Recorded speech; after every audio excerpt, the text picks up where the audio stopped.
Hello students, welcome to today's session. Today we are going to learn about real depth and apparent depth, which is an important topic of refraction at plane surfaces. You might have come across a situation in your day-to-day life where you are observing underwater objects such as fish or a coin or any type of object. You are observing it from above. How does it look like? How do you feel? Definitely, any object placed underwater, when seen from above, from air, it will appear to be raised, or it appears to be at a lesser depth than its actual depth. Why it is so? What is the reason behind that? Have you ever thought?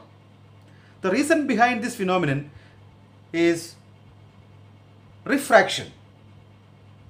So refraction is responsible for the object to appear to be raised when it is underwater. So today we will learn about what is real depth and apparent depth. What is the relation between real depth, apparent depth and refractive index of the medium. Look at this diagram. I have drawn a diagram on the whiteboard. You can see that a coin is placed at the bottom of a transparent medium, water. And from this point, object, it is being observed by an observer which is above. Observer is in the air. And of course, the refraction is taking place from water to air, from denser medium to rarer medium. A ray of light is traveling in a straight line along OA, striking the surface of separation PQ, surface of separation between air and water. It is incidenting normally. As you know that for normal incidents, the ray of light passes undeviated along OA dash. There are millions of light rays originating this point, but we consider only 2 or 3 rays for making ray diagrams. Another ray of light OB, which is traveling along OB, incidenting obliquely at the surface of separation PQ, making an angle of incidence I. And you draw a normal N dash to the surface of separation PQ. A normal is drawn. Now the ray of light OB is ready to emerge from denser medium to rarer medium. We can see on the diagram. What will happen? Of course, it will bend away from the normal. It speeds up again and it will bend away from the normal, making of an angle of refraction R here. Alright? Okay. Now, these are the 2 rays emerging out, OA dash and OC, ray OC. Where these rays are meeting? These rays are meeting nowhere. Then how can you see the image? Where the image will be formed? Do you know where the image is formed? The image is formed at a place where the light rays are meeting. So how can you meet these light rays? So the ray BC reaches to the eyes of an observer.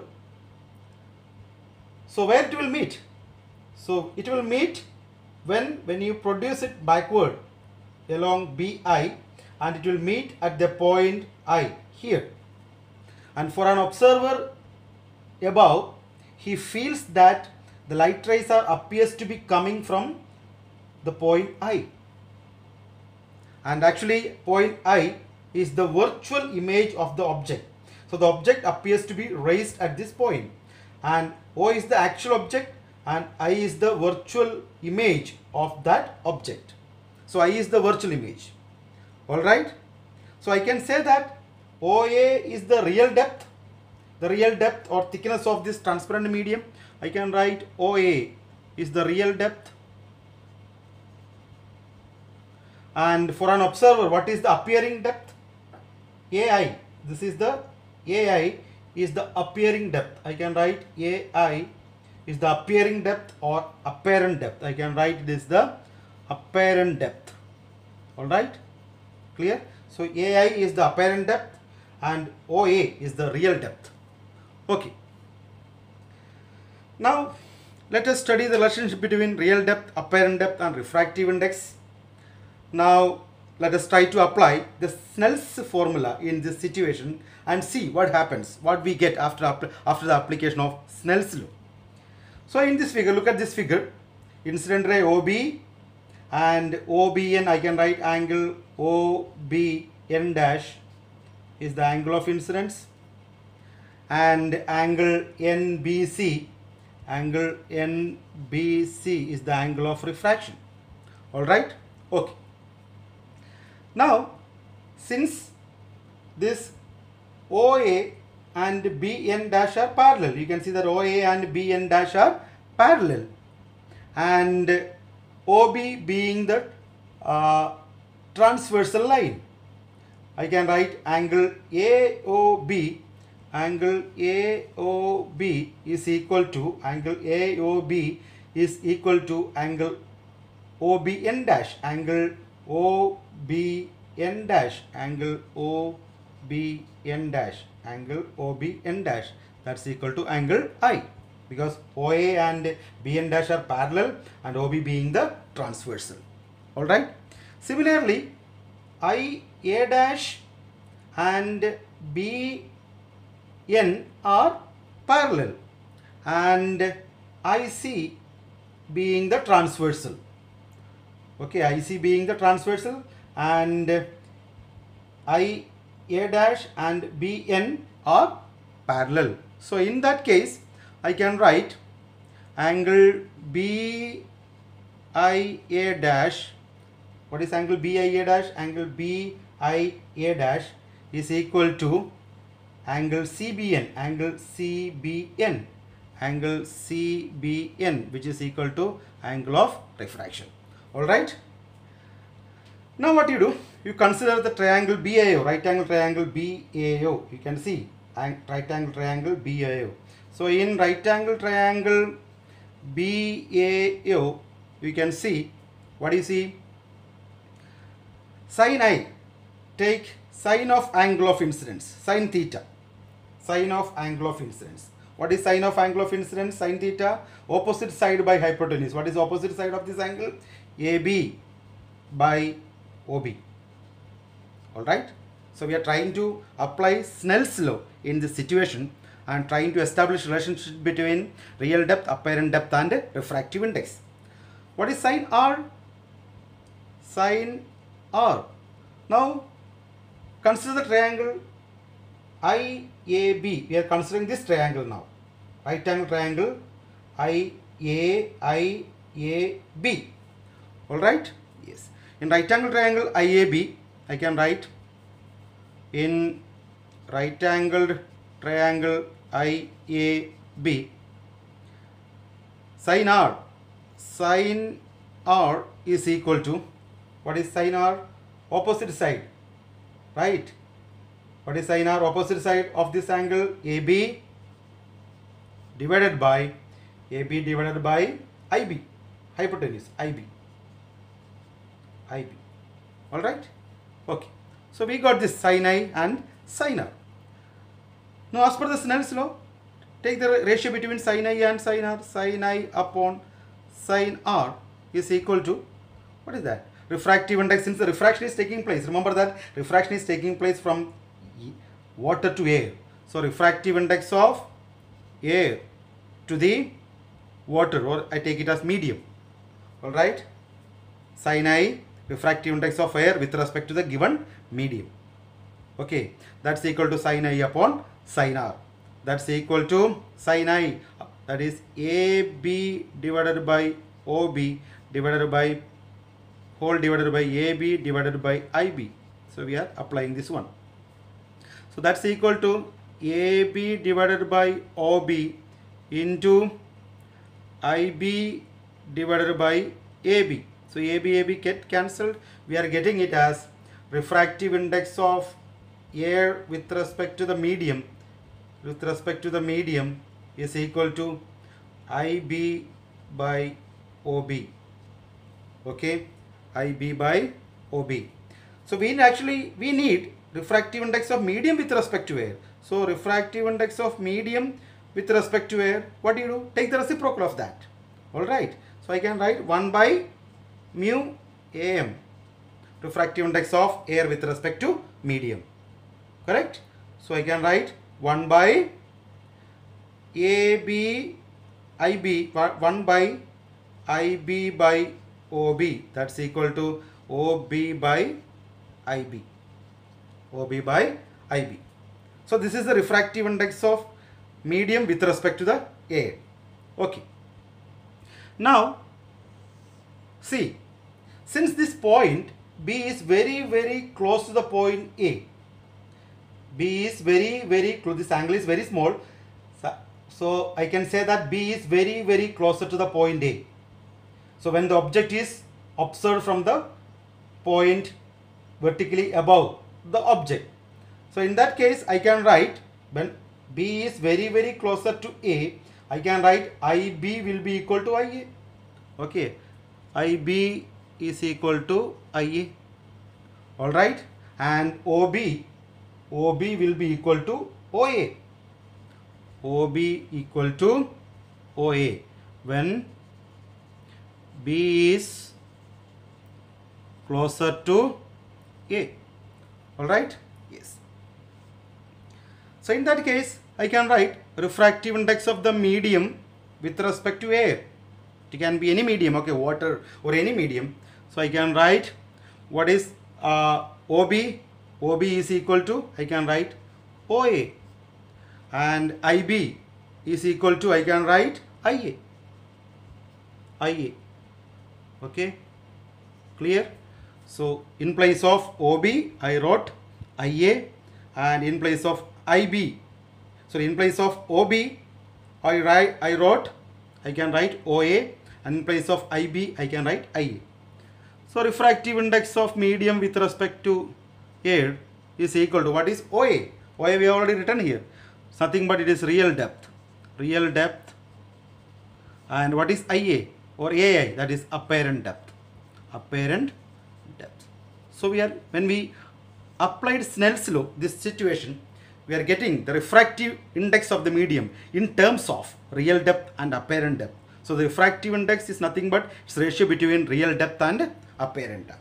So very important formula we are getting from this situation, refractive index of a medium in terms of real depth and apparent depth. Real depth is the actual thickness or the depth of the medium. Apparent depth means the appearing depth for an observer. Alright. So this equation is very important and it is applied in solving many numericals. So refractive index of a given medium, or here refractive index of the water with respect to air is equal to, I can write refractive index of water with respect to air is equal to real depth upon apparent depth. Okay, now things are clear. What is real depth? What is apparent depth? Why the any object placed under water, it looks appear to be raised, it looks appear to be very closer to us. Okay, and this relation is also very important. So refractive index of any medium can be expressed as the ratio between real depth and apparent depth. So O is the real object, I is the virtual image of the object. Then what is OI? This OI is known as the shift. This value of OI is known as shift by which the object appears to be raised. And how do you calculate this shift? So I can write OI. How do you calculate it? OI is equal to OA, that is the real depth, OA minus AI. What is AI? The apparent depth. AI. So I can write the shift is equal to real depth minus apparent depth. If you subtract apparent depth from the real depth, you will get the perpendicular shift. And what are the factors on which the shift depends? So the shift depends on, I can write the shift depends on shift OI directly proportional to refractive index. More the refractive index, more will be the shift. And again the shift OI directly proportional to thickness of the medium. The thickness of the medium. More the thickness of the medium, more will be the shift, or more the real depth, more will be the shift. Alright. And again this shift depends on, I can write the wavelength. it depends upon the wavelength. They can write it is inversely proportional to the wavelength. We have already yesterday we have discussed about the lateral shift. The same case is applicable here as well. So I can say that the shift decreases with increase in wavelength. So the shift is more for violet light than for the red light in a given medium. Shift is increased. So more the wavelength, lesser will be the shift, because I can say that refractive index of violet is more for refractive index of red. Alright, so that's all about shift. So shift can be calculated. Shift is equal to real depth minus apparent depth. Shift depends upon refractive index, thickness of the medium, and shift also depends on the wavelength of the light. Alright, so remember that. One point to be noted: the apparent depth of an object lying in a denser medium, apparent depth will be always less than the real depth. So apparent depth, I can write the apparent depth AI will be always less than the real depth OA. Okay, this is applicable. This equation is valid only when the object is seen from the vertically above. Okay, now let's go to the numericals. Question number 1. A coin is kept inside water whose refractive index is 4/3. When seen from air appears to be raised by 2 mm. Find the depth of coin in water. Now let us solve it. Now what are the given quantities? A coin is kept inside water whose refractive index is 4/3 and it produces a shift of, appears to be raised by a shift, I can write shift 2 mm. That is the shift produced. Find the depth of the coin. So the real depth we don't know, let it be x millimeter. Alright, so we know the formula: refractive index is equal to real depth upon apparent depth. What we require here? Apparent depth I can write apparent depth is equal to real depth divided by the refractive index. Alright, so what is the real depth? Real depth is equal to x upon mu. Okay, so what is x divided by what is mu? It is given there 4/3. That is equal to 3/4x. Alright, okay. So apparent depth is equal to 3/4 of x. So shift produced. What is the shift? Shift is equal to real depth minus apparent depth. We know it. Okay. So what is real depth? Real depth is x minus what is apparent depth? That we got it as 3/4x, 3/4 of x. So I can write 4x minus 3x divided by 4, that is equal to 1/4x. Alright? Yes, 1/4x. So the shift is equal to, given shift is equal to, we got it as 1/4x. So I can write shift is equal to 1/4x, that is equal to how much is given? 2 mm. Okay, therefore I can write x is equal to 4 into 2, 8 mm. Alright, so the depth of the coin, so the depth of coin is equal to 8 mm. Simple application of the two formulas. You must remember mu is equal to real depth upon apparent depth, and the shift is equal to real depth minus apparent depth. That's all.